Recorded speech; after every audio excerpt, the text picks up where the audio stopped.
कोई बच्चा अगर 6 महीने पढ़ लेता है इस चीज को फॉलो करके, वो अपने स्कूल में किसी भी लेवल की एकेडमिक्स लेवल पर किसी भी चीज में 95+ % लेकर आएगा। और एक पेरेंट्स जो है ना अपने बच्चों को अच्छी कोचिंग में लेकर आते हैं और वो कहते हैं इंप्रूव करो। भाई तब तक आपका बच्चा इंप्रूव नहीं करेगा जब तक वो खुद नहीं इंप्रूवमेंट की सोचेगा। कोई स्वागत है आप सभी का मेरे अपने इस चैनल पे, जहां आज आप मुझे एक टीचर के तौर पे ना सही बट एक गाइड के तौर पे जो आपको कुछ सिखाना चाहता है, जो आपको कुछ बताना चाहता है। ठीक है, तो हम ये बात करेंगे कि कैसे एक एवरेज बच्चा, एवरेज का मतलब समझ सकते हैं आप, आपको सारी चीजें बताऊंगा मैं, कैसे टॉपर बन सकता है। ये जो डिफरेंस है ना एवरेज से टॉपर तक का, ये इस वीडियो के माध्यम से हम आज आपके सामने डिस्कस करने वाले हैं। चाहे आप कोई भी क्लास के हो, 9th 10th 11th 12th matter नहीं करता, आप अपने कॉलेजेस में पढ़ाई करते हैं मैटर नहीं करता, आप किसी कॉम्पिटिटिव एग्जाम की भी तैयारी करते हैं, तो इन सारी चीजों को देखते हुए आज मैं आपके सामने ये वीडियो लेकर आया हूं। ठीक है जी, तो यहाँ पर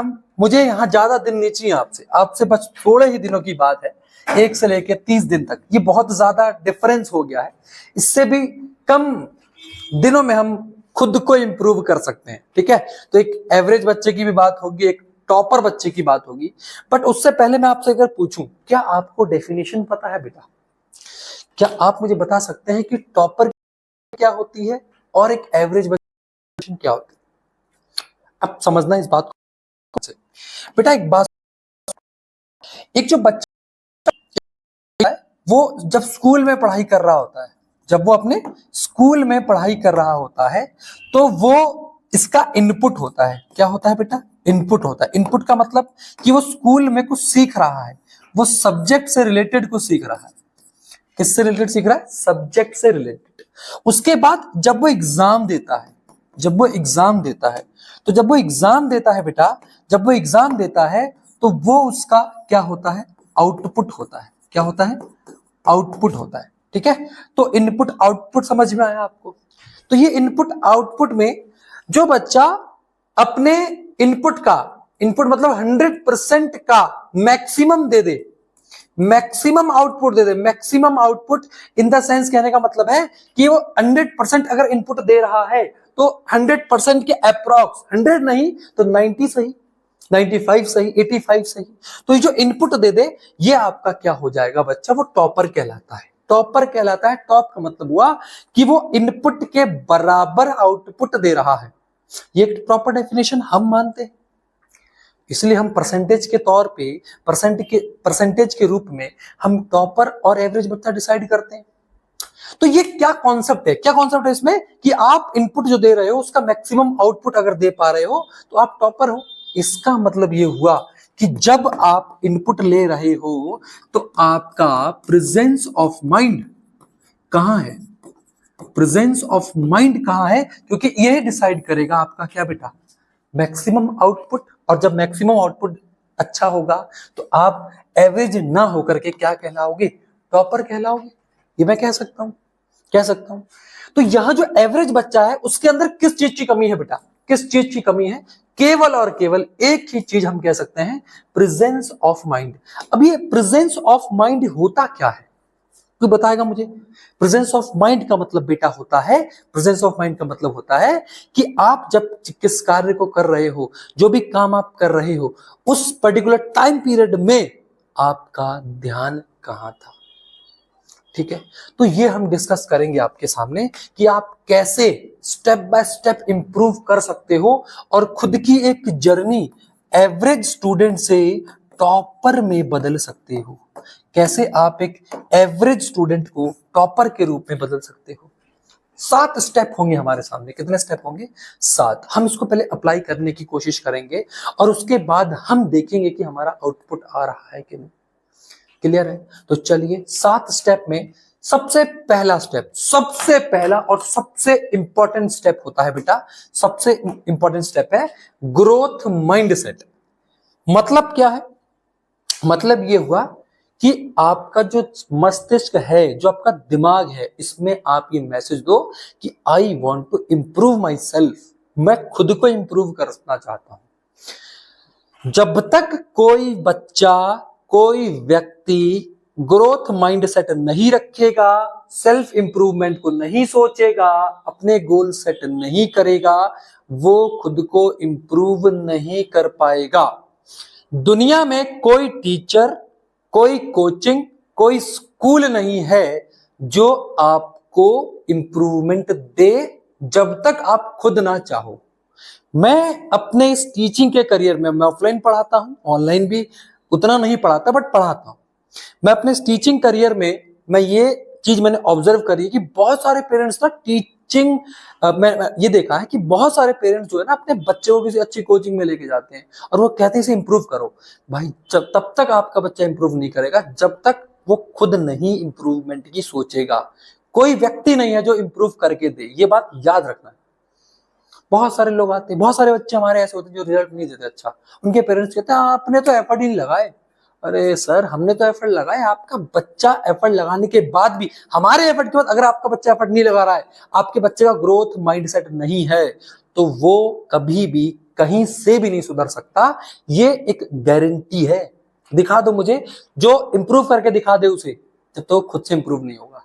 तो आपको सबसे पहले ग्रोथ माइंडसेट रखना है और ये सोचना है कि हाँ मैं खुद को इंप्रूव करूंगा और जल्दी करूंगा, बट मैं इंप्रूव करूंगा, ये सबसे पहला माइंडसेट होगा। सेकंड, आप गोल सेट करेंगे। गोल का मतलब क्या हुआ? लेट से आपकी मैथमेटिक्स अच्छी नहीं है, लेट से, ठीक है, मैं अपनी मैथ इंप्रूव करूंगा। आपकी साइंस अच्छी नहीं है, मैं अपनी साइंस अच्छी करना चाहता हूं। साइंस में फिजिक्स अच्छी नहीं है, मैं फिजिक्स अच्छी करना चाहता हूं। तो एक माइंडसेट तो है कि मैं इंप्रूव करना चाहता हूं। फॉर एग्जांपल जैसे मैं हूं तो मेरी ना मैथमेटिक्स अच्छी है, ओके, साइंस अच्छी है, ओके, मैं हिस्ट्री इंप्रूव करना चाहता था अपनी, तो ये मेरा माइंडसेट था कि मुझे करनी है, तो मैंने करी इंप्रूव, मैंने इंप्रूव करा, मेरा माइंडसेट था तब मैं कर पाया। तो कोई दूसरा तो नहीं आपके लिए आके करेगा, आपको खुद करना है, खुद के लिए करना है। क्लियर है? तो पहला स्टेप आपको बच्चों समझ में आया, पहला स्टेप। दूसरा स्टेप टाइम मैनेजमेंट, सबसे इंपॉर्टेंट चीज है टाइम मैनेजमेंट। टाइम मैनेजमेंट में सबसे पहले आपको एक स्ट्रेटजी बनानी है। स्ट्रेटजी का मतलब ये हुआ कि आप प्रायोरिटाइज करेंगे। क्या करेंगे? स्ट्रेटजी का मतलब ये हुआ आपको मैथ्स इंप्रूव करनी है, मैथ्स इंप्रूव करनी है। तो जैसे आप मैथ्स इंप्रूव करना चाहते हो, तो आप अगर दिन में 2 घंटा पढ़ते हो तो आपको मैक्सिमम टाइम मैथ्स को देना है, मतलब अप्रोक्सीमेशन आपको 1 घंटा तो आपको देना ही ना मैथमेटिक्स को। तो आपको डेली 1 घंटा पढ़ना है। कैसे पढ़ना है उसकी स्ट्रेटजी आपके पास होनी चाहिए। कितने चैप्टर्स हैं मेरे पास, कितनी इसमें कॉन्सेप्ट्स हैं, एक चैप्टर में कितने कॉन्सेप्ट्स हैं। क्लियर है? दूसरा शेड्यूल। शेड्यूल मतलब क्या है कि आप मंडे से सैटरडे तक, क्या बोला मैंने, मंडे से सैटरडे तक किस शेड्यूल में पढ़ते हैं, कितने बजे आप मैथ्स पढ़ते हो, ये शेड्यूल होना चाहिए।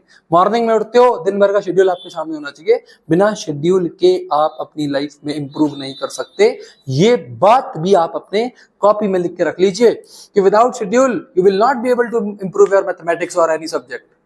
क्लियर है? तो you have to make schedule of per day और पर वीक और पर मंथ और पर ईयर।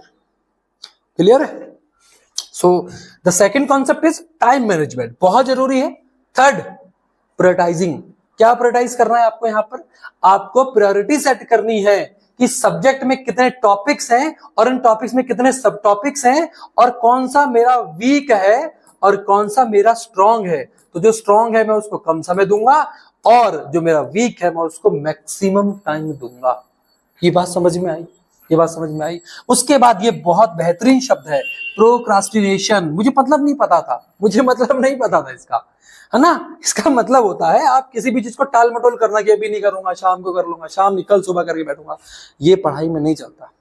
पढ़ाई में अगर आप इंप्रूवमेंट चाहते हो, ये पढ़ाई में तो नहीं चलता भैया कि आप प्रोक्रास्टिनेशन कर रहे हो, टाल मटोल कर रहे हो, आज नहीं कल कर लूंगा, कल नहीं सुबह नहीं शाम को कर लूंगा, शाम को नहीं कल सुबह उठ के पहले करूंगा।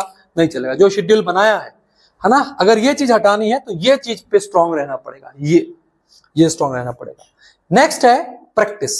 आपने यहां सब्जेक्ट की लिस्ट निकाली, कॉन्सेप्ट सीखे, टालमटोल करना नहीं आपने अगर छोड़ दिया है आपने, देन आप प्रैक्टिस करेंगे। जो आपने टॉपिक पढ़ा है उसकी प्रीवियस ईयर क्वेश्चन की प्रैक्टिस। अगर 10th में है तो उसके प्रैक्टिस सेट्स होते हैं, 12th में है तो प्रैक्टिस सेट्स होते हैं, है ना, बुक्स होती हैं, सैंपल पेपर्स होते हैं, उसके बाद बुक्स प्रीवियस ईयर पेपर की बुक्स भी आती हैं अलग से। वो आप पर्टिकुलर टॉपिक को करने के बाद पर्टिकुलर उस पे क्वेश्चंस की प्रैक्टिस करें, मैक्सिमम क्वेश्चन करने की कोशिश करें।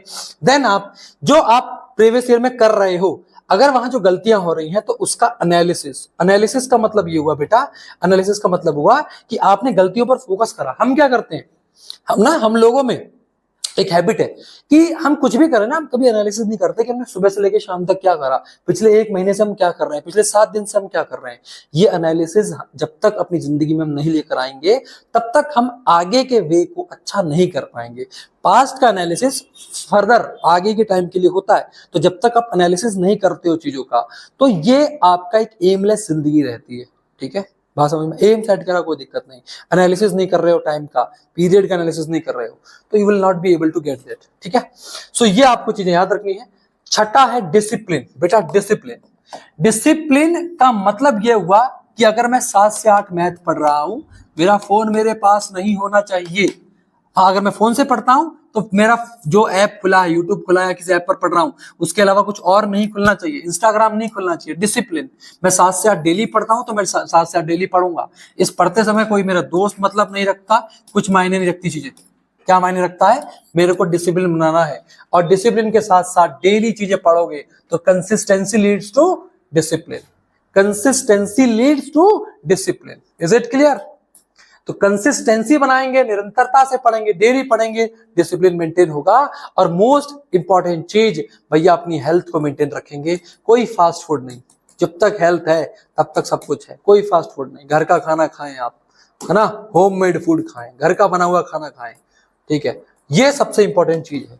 तो आप अगर इस चीजों को देखें, है ना, होममेड फूड, तो यहां अगर आप चीजों को देखोगे तो 7 स्टेप जो हैं ये आपको अपनी लाइफ में बहुत आगे तक ले जाएंगे। सबसे पहला स्टेप बेटा ग्रोथ माइंडसेट, दूसरा टाइम मैनेजमेंट, डायरी में नोट करते हुए चलेंगे। आप प्रायोरिटी देंगे किसको? सब्जेक्ट टॉपिक्स को, जो आपको चीजें स्ट्रांग है, वीक अच्छा करना है, प्रोक्रास्टिनेशन को अवॉइड करेंगे, प्रैक्टिस करेंगे, देन डिसिप्लिन, कंसिस्टेंसी, हेल्थ, और आप ये कर सकते हैं। Yes I can. जब तक आप खुद से नहीं करोगे कुछ नहीं होगा। जब तक आप खुद से नहीं करोगे तो आप कर सकते हो, चाहे कोई भी बच्चा हो, चाहे कोई भी स्टूडेंट हो, मतलब किसी भी लेवल का हो, जब तक वो इस चीज को नहीं करेगा तब तक वो चीजें सटीकता से नहीं कर पाएगा। बच्चों इस चीज को याद रखिएगा। तो हम एक प्लान बनाते हुए चलेंगे। अगले 20-21 दिन इस शेड्यूल को अगर आप फॉलो करते हैं, मैं दावे के साथ एक बात कह सकता हूं कि कोई बच्चा 6 महीना 2 घंटा पर डे पढ़ ले, संडे को छोड़ के 2 घंटा पर डे, कोई बच्चा अगर 6 महीने पढ़ लेता है इस चीज को फॉलो करके, वो अपने स्कूल में किसी भी लेवल के एकेडमिक्स लेवल पर किसी भी चीज में 95+ % लेकर आएगा और एक टॉपर्स की लिस्ट में होगा।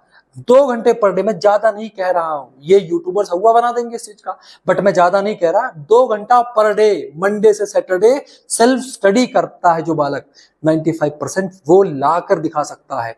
वो सेल्फ इंप्रूवमेंट के लिए पढ़ेगा, वो किन्हीं की बातों में आके नहीं पढ़ेगा। मैंने बहुत सारे बच्चे देखे लिखते रहते हैं, मार्क्स नहीं ला पाते। वो रीजन इज कि केवल और वो रोट लर्निंग कर रहे हैं, रट्टाफिकेशन कर रहे हैं। Is it clear? तो स्टार्ट करो बेटा, माइंडसेट बनाओ और इंप्रूव करके दिखाओ। और अपने कमेंट बॉक्स में क्या लिखोगे? Yes I can.